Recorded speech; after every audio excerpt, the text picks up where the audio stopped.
এক্সপ্রেসওয়েতে একপাশে যানবাহন চলাচলের জন্য গতিসীমার নির্দেশনা রয়েছে ঘন্টায় ৪০ কিলোমিটার। তবে মূল সড়কের গতিসীমা নির্ধারণ করা আছে প্রতি ঘন্টায় সর্বোচ্চ ৮০ কিলোমিটার। তবুও সড়ক বিভাগের এমন নির্দেশনা তোয়াক্কা না করে চলছে অতিরিক্ত গতির প্রতিযোগিতা। এতে ব্যস্ত যাত্রীবাহী বাসসহ বিভিন্ন যানবাহন।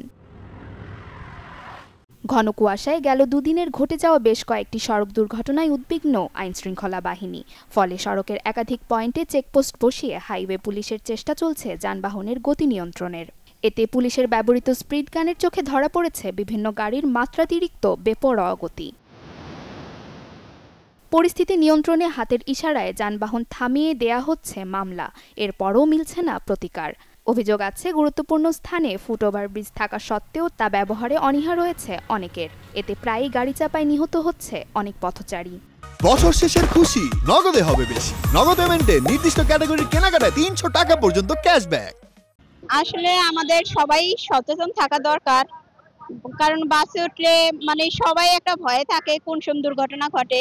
আর এখন যদিও শীতকাল, কুয়াশা থাকে, তবে আমি মনে করি সবারই সচেতন হওয়া উচিত। মেন রোড হওয়ার পর থেকে সবাই মনে করেন গতিতে চালাচ্ছে, কেউ করে না, ফগ লাইট ইউজ করে না, ডিপার ইউজ করে না, কেউ কিছু ইউজ করে না। তারা নিজেদের কুয়াশা আবার বেশি ইউজ করে। বর্তমানে যে কুয়াশা পড়তেছে, কুয়াশার মধ্যে আরো বেশি গতিতে চালাইয়া যে করতেছে, অ্যাক্সিডেন্ট করতেছে। গাড়ি চালকদের গাফিলতির কারণে মনে করেন দুর্ঘটনা ঘটে। মনে করেন গাড়ি চলে ১২০-এর উপরে, বুঝছেন, যেখানে ৮০ থাকার কথা সেখানে ১২০-এর উপরে টানে।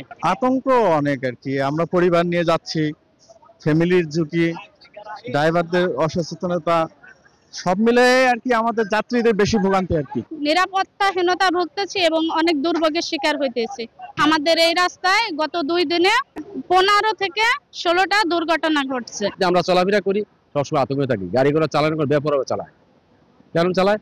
যে কার আগে কে যাবে, পাল্লাদা গাড়ি চালায়। প্রশাসন আছে, আইন আছে, আইনগতভাবে যদি একটা ব্যবস্থা নেওয়া হয় তাহলে আমরা সাধারণ মানুষ নিরাপদ বোধ করব। আমরা যদি কোনো কথা বলি তারা কোনো কথা শুনে না। আমরা বলি যদি আস্তে চলান, তারা তাদের মন মতন গাড়ি চালায়। সম্প্রতি গেল দুদিনে ঘন কুয়াশায় দুর্ঘটনার শিকার হয়েছে ৫টি যাত্রীসহ বাস, ৩টি প্রাইভেট কার, ৪টি পণ্যবোঝাই ট্রাক, কাভার্ড ভ্যান ও পিকআপ। ঘন কুয়াশার মাঝেও চালকদের বেপরোয়া গতিতে প্রায়ই ঘটছে দুর্ঘটনা। এতে একমুখী রাস্তায় থেমে থাকা যানবাহনকে পেছন থেকে ধাক্কা দিচ্ছে দ্রুতগতির বাস ট্রাক। তবে চালকদের দাবি ঘন কুয়াশায় মহাসড়কে নেই পর্যাপ্ত আলোর ব্যবস্থা। এছাড়া যত্রতত্র যানবাহন থামিয়ে রাখার কারণে বৃদ্ধি পাচ্ছে দুর্ঘটনার সংখ্যা।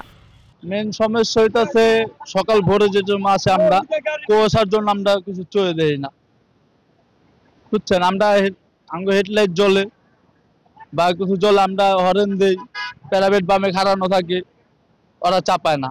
তার জন্য এখানে লাইট দরকার, ইমার্জেন্সি লাইট দরকার, কুয়াশা কাটানোর জন্য লাইট দরকার। আমার যান বাঁচে আমি গাড়ি চালাই, আমার যান বাঁচবো, যাত্রী বাঁচবো, ঠিক না? এরা বেশি দূরে দূরে টানি, দেখুন ১০ টানুন ২০ করে হইব না, সবাই ঢুকবই। ঘন ঘন বিভিন্ন দুর্ঘটনার কারণে সহজ ও নিরাপদ যাতায়াতের মাধ্যম এই মহাসড়কে চ্যালেঞ্জ তৈরি হচ্ছে প্রতিনিয়ত। সড়কটিতে একমুখী প্রশস্ত সড়ক, ফ্লাইওভার, আন্ডারপাস, ইন্টারটেন সহ ধীরগতির যানবাহনের জন্য আলাদা সড়ক থাকা সত্ত্বেও দুর্ঘটনার হটস্পট এখন এক্সপ্রেসওয়ে। পুলিশ ও ফায়ার সার্ভিস বলছে, ট্রাফিক আইন অমান্য করে চালকের বেপরোয়া গতি, কুয়াশায় গাড়ি চালানোর নিয়ম না মানা এবং অদক্ষতার কারণেই দুর্ঘটনা।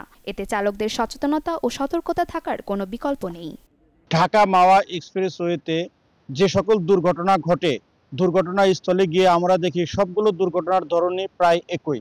এই ক্ষেত্রে চালকদেরকে অধিক সচেতন এবং সতর্ক হতে হবে। শীতকালে ঘন ঘন কুয়াশার কারণে ফগ লাইট জ্বালিয়ে রাস্তায় গাড়ি চালাতে হবে। যত্রতত্র গাড়ি পার্কিং করা যাবে না। ট্রাফিক আইন মেনে নিয়ন্ত্রিত গতিতে গাড়ি চালালে এই দুর্ঘটনা কমিয়ে আনা সম্ভব। যখনই আমাদের পুলিশের গাড়ি দেখে তখন তারা গাড়ির গতি কমায় দেয়। আমাদের গাড়ি যখন ওভার হয়ে যায়, ওভারটেক করে যায়, তখন কিন্তু তারা গতিটা আবার আগের অবস্থায় ফিরে আসে। এটা একটা মূল কারণ।